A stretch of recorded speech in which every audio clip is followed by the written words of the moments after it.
Hello everyone, welcome back to my channel. In this video, I'm going to show you how to disable comments on WordPress blog post step by step. So firstly, you have to log into your WordPress account. So to do that, you have to go to a browser and search for wordpress.com and then simply log into your account.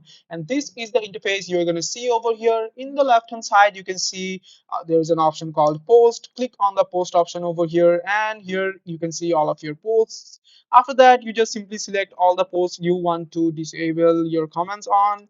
Just click on all the posts and select all of it, and here you can see a bulk actions option over here. Click on the bulk action over here, and there is an edit option. This way you can edit all of it at once. And here on the right side you can see an apply option. Click on the apply option, and here we are going to go to the comments option over here. Here you can see no changes, but we are going to select it to do not allow, and it will actually disable the comments option on WordPress. And after you are done, just simply click on update, and your settings will be updated to no more comments or disabling the comments. So thank you for watching this video. Hope it was really helpful to you guys.